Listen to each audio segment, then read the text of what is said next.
Hi, this is QDC.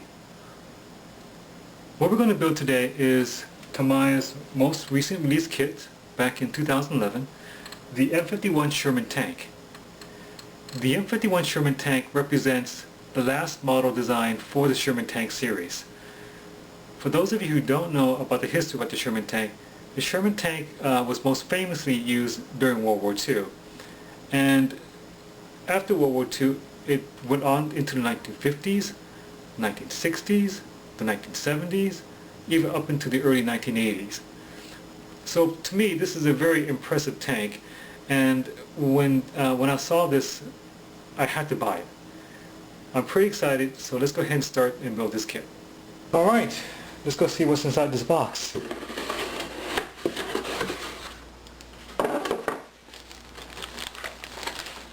Okay, here is the first sprue. The turret looks pretty good. A lot of details in it. This also has the barrel in two halves.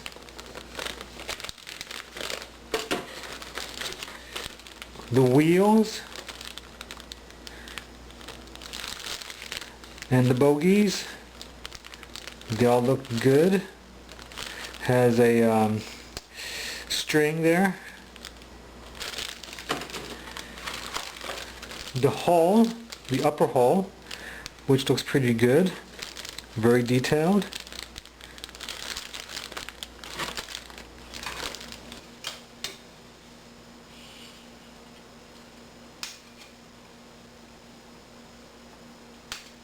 Here's something interesting about this Tamiya kit that's different from other kits, even for their own company too. This is the lower hull of the tank, and as you can see, it's made out of four distinct separate parts: the front hull, the side, the left side, the lower hull, and the back plate.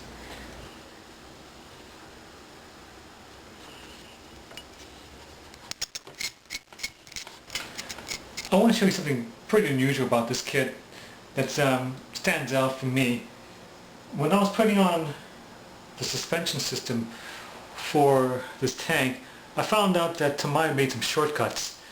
Now, if you look at the wheels here, you notice the wheels are very well detailed in the front, but if you take them out and look from behind, there is no details at all.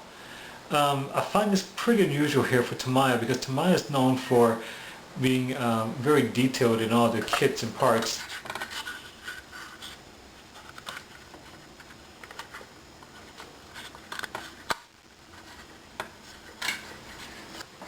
I want to show you something pretty unusual about this Tamiya kit. The Tamiya kit for this hull is all one piece with no holes in it, but it asks the instructions to actually drill holes from within inside the hull so you can put on the accessories, like the gas cans, the storage bins, the extra wheels, etc. And so they actually and of course you can see this, pre-made these little indentations here for me to put a 1mm pin vise and drill holes in here so it can make it easier for me to put on these accessories. I'm not very good at actually doing holes, so what I've done was I actually didn't make those holes. I cut all the accessory flush and then carefully glued them onto place.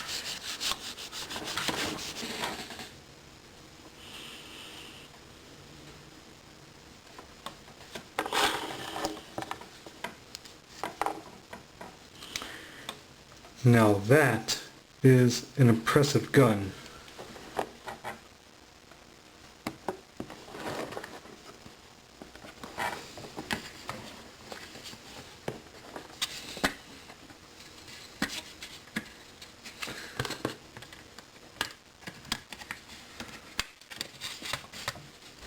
Alright, here is the completed model before painting, and I have to admit this model is extremely impressive. Let's take a look at it. It is so detailed. It looks so realistic even before painting. I just love everything about it. The details are great. The gun is extremely impressive, and there's nothing bad about it. There's nothing you can't love about this tank, about this model kit. It just looks so cool. Okay, so right now I set up my work table with a homemade hood, because what I'm about to do right now is I'm going to paint my model kit with enamel-based spray paints. It's a very good idea to actually have a hood like this in order for you to spray this without getting yourself hurt. And as always, wear safety glasses when you actually work with enamel-based paints like I'm doing right now. So the first step I'm going to do is I'm going to spray this entire model with a primer.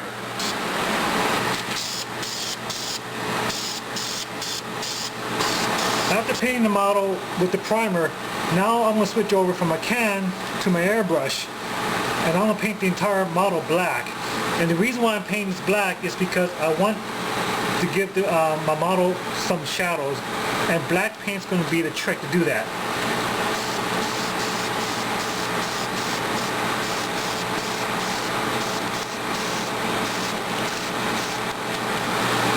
The black color is already done, and now it's time for me to actually put on the main color.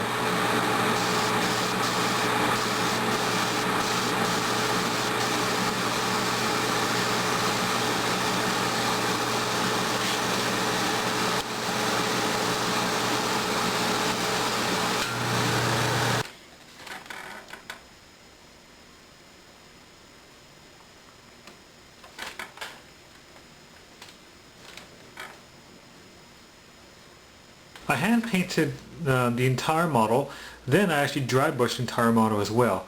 Dry brushing is a technique in which I actually take the base color, lighten it up, and then brush it very lightly to accentuate all the details.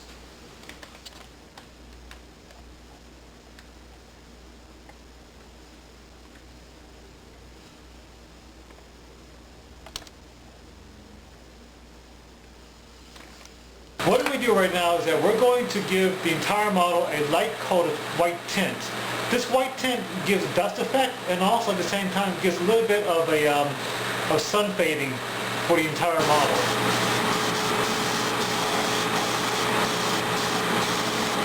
What I'm doing right now is what is known as pin washing. I'm using a brush and I diluted black artist oil paint with mineral spirits to highlight and give shadow to areas where I think where it needs shadowing. I just finished up the tank by putting up the finishing touches. This tank represents a 6-day war, not the 6-year war, so battle damage is pretty minimal. I used a pencil to do out some worn out scuff marks by just simply scribing it onto areas, onto the hatches. And then I used pastel chalks, this one for example, to apply that onto the bottom to simulate dust with a brush. And also for the gun mallet, I use a black pastel chalk to brush onto the gun mallet right here. So this is completed beauty. It's all done. Isn't it beautiful? No, maybe not beautiful, but I like it. It looks very stunning. Very realistic to me, and I had a lot of fun. That completes the model kit. The Tamiya M51 Sherman Tank was a real fun model kit for me to build. Very easy for me to build, very straightforward, and it was just a lot of fun. What you're going to see next is a video slideshow. But before we actually get to see the slideshow, I just want to let you know that just because I put this video here on YouTube doesn't mean that I'm an expert at building model kits. I'm not. I'm just an ordinary person just like you. My techniques that I had shown on this video works only for me and might not even work for you at all. So I hope this video encourages you to build a model kit of your own. Either it's going to be a model tank, a model plane, a model train, or even an automobile. Doesn't really matter. In the end, it's all about having fun. I'm QDC. Thanks for watching and have a great day.